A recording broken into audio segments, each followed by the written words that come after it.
संभल के कुछ लोग आए थे हमसे मिलने जो मृतकों के परिवार के सदस्य थे। उसमें 2 बच्चे थे, अदनान और उजैर। आप सुनिए। उसमें 2 बच्चे थे, अदनान और उजैर। एक बच्चा मेरे बच्चे की उम्र का है, दूसरा उससे छोटा 17 साल का है। दर्जी के बेटे थे। दर्जी का एक ही सपना था कि वो अपने बेटों को पढ़ाएगा लिखाएगा, एक बेटा डॉक्टर बनेगा, एक बेटा भी सफल होगा दूसरा बेटा भी अपने जीवन में सफल होगा। उनके पिताजी हर रोज उनको स्कूल छोड़ते थे। उस दिन भी स्कूल छोड़ने के बाद अपनी दुकान में चले गए। उन्हें पता नहीं था कि विवाद हो रहा है। उन्होंने भीड़ देखी, घर आने की कोशिश की तो पुलिस ने गोली से मार डाला। वो 17 साल का बच्चा अदनान मुझसे कहता है, वो 17 साल का बच्चा अदनान मुझसे कहता है कि मैं बड़ा होकर डॉक्टर बन के दिखाऊंगा, मैं अपने पिता का सपना साकार करूंगा। ये सपना, ये आशा उसके दिल में हमारे संविधान ने डाली। अध्यक्ष महोदय, हमारे देश के करोड़ों देशवासियों के संघर्ष में, अपने अधिकारों की पहचान में, इनकी कठिन से कठिन परिस्थितियों से लड़ने की अपार हिम्मत में और देश से न्याय की अपेक्षा में हमारे संविधान की ज्योत जल रही है। मैंने हमारे संविधान की ज्योत को जलते हुए देखा है और इसके साथ साथ ये भी समझा है कि हमारा संविधान एक सुरक्षा कवच है। एक ऐसा सुरक्षा कवच है जो देशवासियों को सुरक्षित रखता है, न्याय का कवच है, एकता का कवच है और अभिव्यक्ति की आज़ादी का कवच है। दुख की बात यह है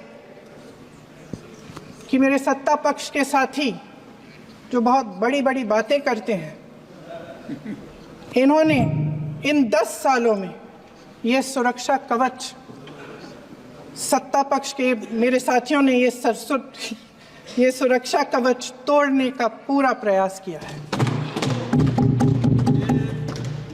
संविधान में सामाजिक, आर्थिक और राजनीतिक न्याय का वादा है। ये वादा एक सुरक्षा कवच है जिसको तोड़ने का काम शुरू हो चुका है। लैटरल एंट्री और निजीकरण के जरिए ये सरकार आरक्षण को कमजोर करने का काम कर रही है। अगर लोकसभा में ये नतीजे नहीं आए होते तो ये संविधान बदलने का काम भी शुरू कर लेते।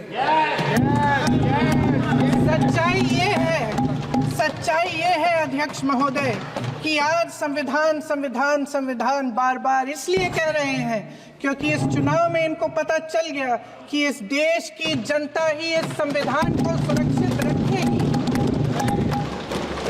कि इस चुनाव में हारते हारते जीतने से इन्हें एहसास हुआ कि ये संविधान बदलने की बात इस देश में नहीं चलेगी। आज जनता की मांग है कि जाति जनगणना हो। सत्ता पक्ष के मेरे साथी ने इसका जिक्र किया। ये जिक्र भी आज इसलिए हो रहा है क्योंकि चुनाव में ये नतीजे आए।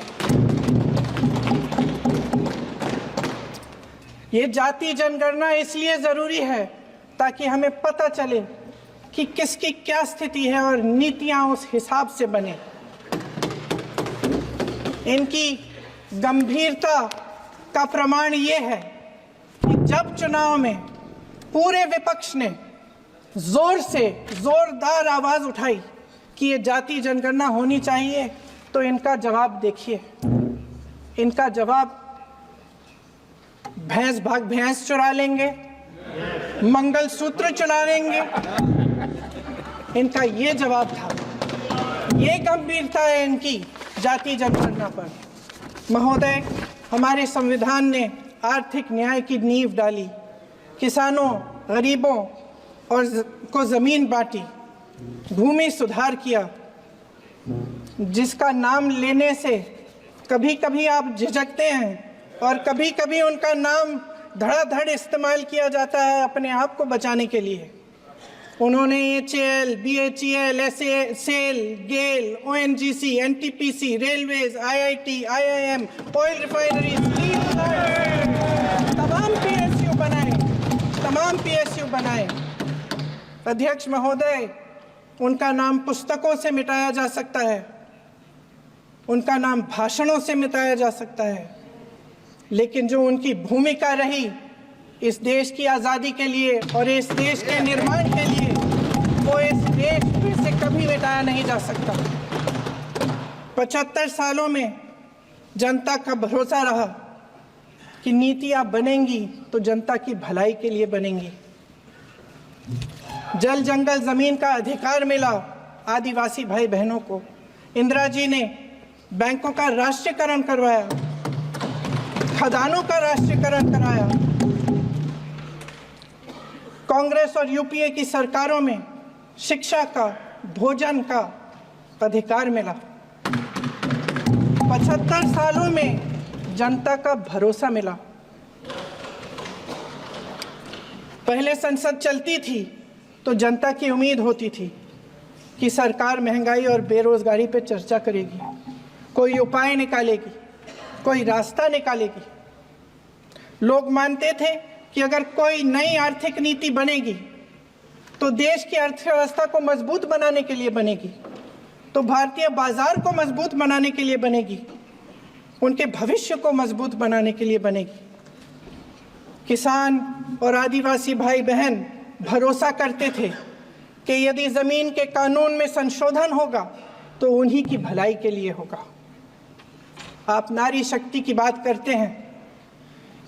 आज चुनाव की वजह से शायद इतनी बातचीत हो रही है नारी शक्ति के बारे में, क्योंकि हमारे संविधान ने महिलाओं को यह अधिकार दिया, उनकी शक्ति को परिवर्तित किया वोट में। और आज आपको पहचानना पड़ रहा है कि महिलाओं के बिना, कि नारी शक्ति के बिना ये सरकारें नहीं बन सकती हैं। इसीलिए आज आप नारी शक्ति की बातें दोहरा रहे हैं। जो आप नारी शक्ति का अधिनियम लाए हैं उसको लागू क्यों नहीं करते? वो 10 साल बाद लागू क्यों होगा? क्या आज की नारी 10 साल इंतजार करेगी उसके लागू करने के लिए? क्या बात है, क्या बात है।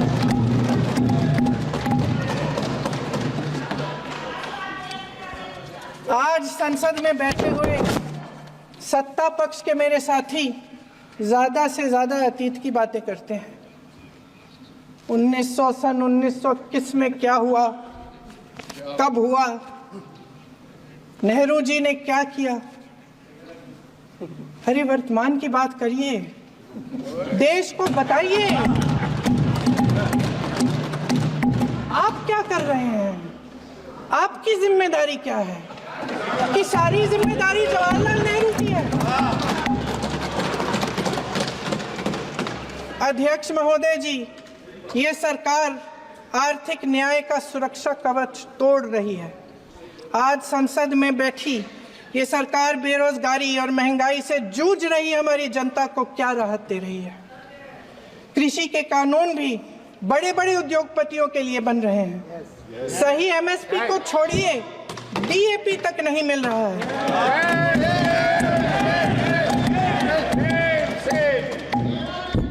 वायनाड से लेकर ललितपुर तक इस देश का किसान रो रहा है। आपदा आती है तो उसको कोई राहत नहीं मिलती। भगवान भरोसे है आज इस देश का किसान, उसको छोड़ दिया गया है। आज हिमाचल में देखिए, जितने भी कानून बने हैं वो सब बड़े बड़े उद्योगपतियों के लिए बन रहे हैं। हिमाचल में जो सेब उगता था उसके जो छोटे छोटे किसान हैं वह रो रहे हैं, क्योंकि एक व्यक्ति के लिए सब कुछ बदला जा रहा है। सुनने की हिम्मत रखो।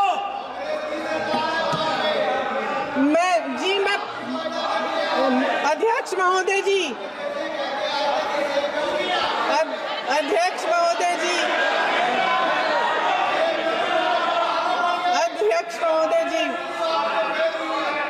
अध्यक्ष महोदय जी, अडानी जी को सारे कोल्ड स्टोरेज प्रदेश की सरकार ने नहीं दिए। अडानी जी को सारे कोल्ड स्टोरेज आपकी सरकार ने दिए हैं। देश देख रहा है, देश देख रहा है कि एक व्यक्ति को बचाने के लिए 142 करोड़ देश की जनता को नकारा जा रहा है।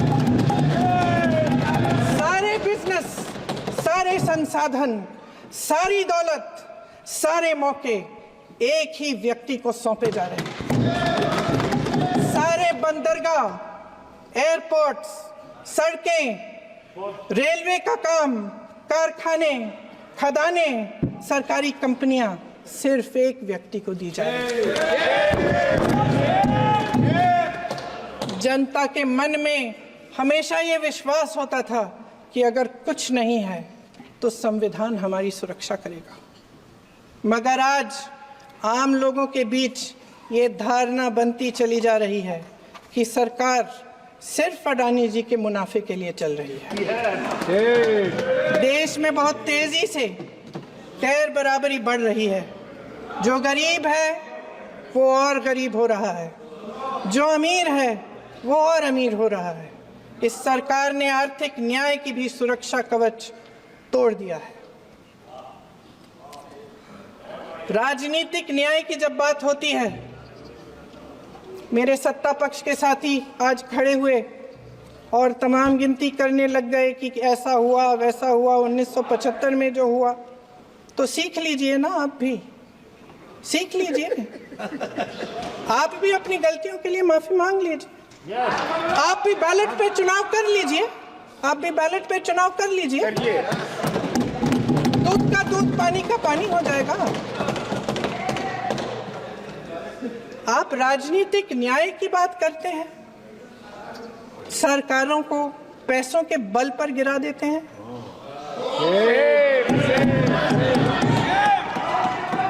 मेरा आग्रह है कि अपन संविधान में सकारात्मक बोले।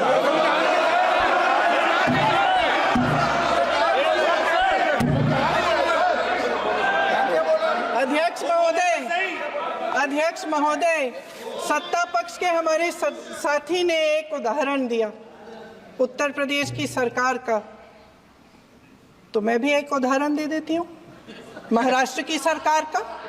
मैं भी एक उदाहरण दे देती हूँ हिमाचल की सरकार को तोड़ने की कोशिश किसने की, पैसों के बल पे की, गोवा की सरकार।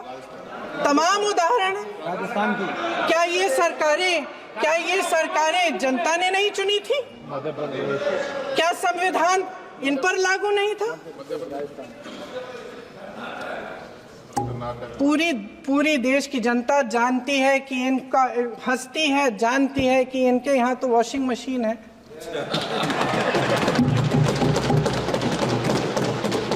जो यहाँ से वहाँ जाता है वो धुल जाता है। इस तरफ दाग, उस तरफ स्वच्छता। और मेरे कई ऐसे साथी हैं जो इस तरफ होते थे उस तरफ चले गए, मुझे दिख भी रहे हैं, वॉशिंग मशीन में शायद धुल गए हैं। अध्यक्ष महोदय, जहां भाईचारा और अपनापन होता था, जहां हमारे संविधान ने एकता का सुरक्षा कवच दिया था, वहां शक और घृणा के बीज बोए जा रहे हैं। एकता का सुरक्षा कवच तोड़ा जा रहा है। प्रधानमंत्री जी यहाँ सदन में संविधान की किताब को यूं माथे से लगाते हैं, लेकिन संभल में, हाथरस में, मणिपुर में जब न्याय की गुहार आती है, उठती है, तो उनके माथे पे शिकन तक नहीं आता।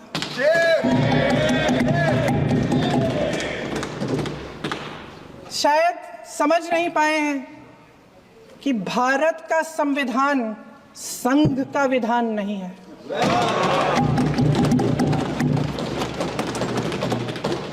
भारत के संविधान ने हमें एकता दी, हमें आपसी प्रेम दिया। उस मोहब्बत की दुकान जिस पर आपको हंसी आती है, उसके साथ करोड़ों देशवासी चले। करोड़ों देशवासियों के दिल में एक दूसरे के लिए प्रेम है, घृणा नहीं है।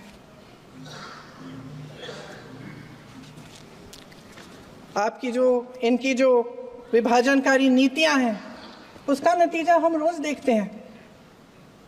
राजनीतिक फायदे के लिए संविधान को छोड़िए, देश की एकता को भी ये रख नहीं सकते, इसकी सुरक्षा नहीं कर सकते।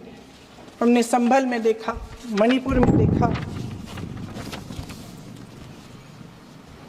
दरअसल इनका कहना है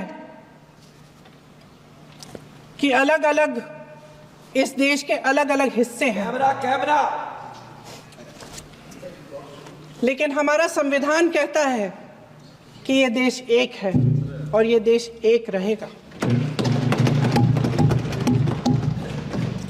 जहां खुला विवाद होता था, अभिव्यक्ति का सुरक्षा कवच होता था, इन्होंने भय का माहौल पैदा किया है। सत्ता पक्ष के मेरे साथी अक्सर 75 सालों की बात करते हैं, लेकिन इन 75 सालों में ये उम्मीद, आशा, ये अभिव्यक्ति की ज्योति कभी थमी नहीं, कभी बुझी नहीं। इस देश की जनता ने खुलकर आलोचना की, निडर होकर धरने किए, प्रदर्शन किए। जब जब जनता नाराज हुई, तब तब सत्ता को ललकारा, उसे चेतावनी दी, बड़े से बड़े नेताओं को कटघरे में खड़ा किया, उनसे जवाब मांगा, न्याय मांगा। इस देश के छोटे छोटे से नुक्कड़ की दुकानों में, चाय की दुकानों में, इस देश के घरों में, गलियों में, मोहल्लों में, अखबारों में, प्रकाशन घरों में, न्यायपालिकाओं में चर्चा कभी बंद नहीं हुई। लेकिन आज ये माहौल नहीं है। आज जनता को सच बोलने से डराया जाता है, धमकाया जाता है। पत्रकार हो या विपक्ष का नेता हो या किसी यूनिवर्सिटी का प्रोफेसर हो, छात्र संघ हो या कर्मचारियों का संगठन हो, सबका मुंह बंद कराया जाता है। किसी पे ईडी, किसी पे सीबीआई, किसी पे इनकम टैक्स, फर्जी मुकदमे लगवाए जाते हैं, जेल में डाल दिया जाता है, विपक्षी नेताओं को जेल में डाल दिया जाता है, उनको सताया जाता है। किसी को नहीं छोड़ा इस सरकार ने। देशद्रोही कह कह के उत्तर प्रदेश में मुझे याद है कुछ अध्यापिकाएं प्रदर्शन कर रही थी, उन पर मुकदमा डाल दिया देशद्रोही का, उन्हें देशद्रोही कह दिया। इन्होंने देश का पूरा माहौल भय से भर दिया है। इनकी मीडिया की मशीन झूठ फैलाती है, तरह तरह के आरोप लगाती है, और शायद वह भी भय में ही है। महोदय, मैं इस सदन को याद दिलाना चाहती हूं कि ऐसा डर का माहौल देश में अंग्रेजों के राज में था। जब इस तरफ बैठे हुए गांधी की विचारधारा वाले लोग आज़ादी की लड़ाई लड़ रहे थे और उस तरफ वाली विचारधारा वाले लोग भय में रहकर अंग्रेजों के साथ साठ-गांठ कर रहे थे। लेकिन अध्यक्ष महोदय, भय का भी अपना स्वभाव होता है। भय फैलाने वाले हमेशा भय का खुद शिकार बन जाते हैं। ये प्रकृति का नियम है। आज इनकी भी यही हालत हो गई है। भय फैलाने के इतने आदी हो गए हैं कि खुद भय में रहने वाले हैं, चर्चा से डरते हैं, आलोचना से घबराते हैं। कई दिनों से हम मांग रहे हैं कि चर्चा करिए, लेकिन चर्चा करने की हिम्मत ही नहीं है।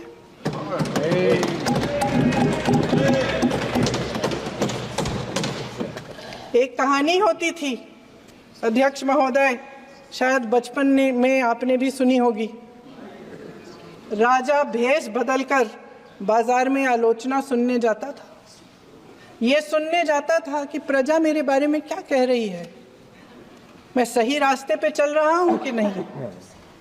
लेकिन आज का राजा, भेष तो बदलते हैं आज के राजा, शौक तो है उनको भेष बदलने का, लेकिन न जनता के बीच जाने की हिम्मत है और न आलोचना सुनने की। महोदय, मैं तो सदन में नहीं हूं।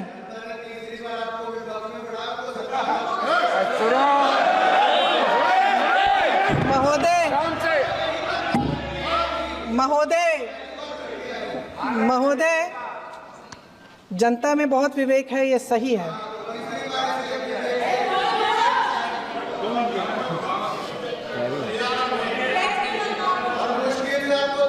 अच्छा महोदय, मैं सदन में नहीं हूँ।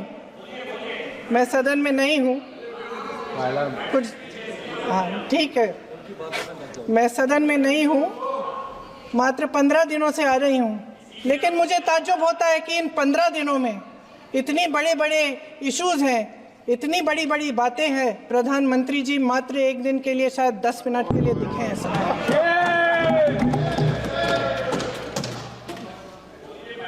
बात यह है अध्यक्ष महोदय जी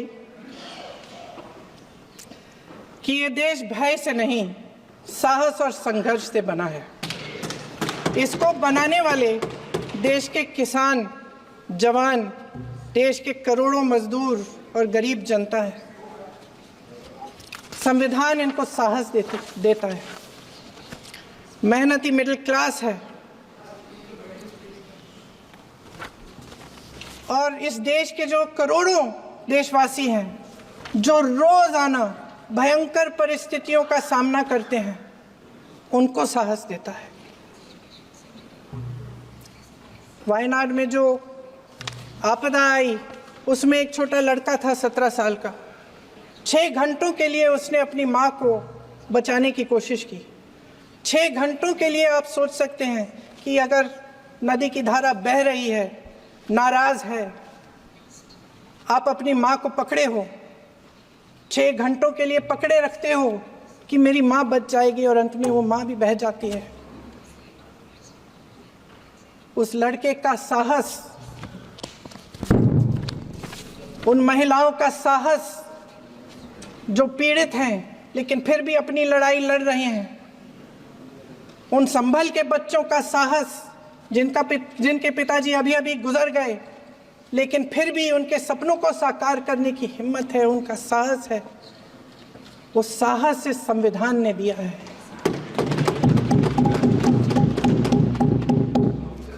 वो आत्मविश्वास इस संविधान ने दिया है। ये देश भय से नहीं चल सकता, ये देश साहस से ही चलेगा।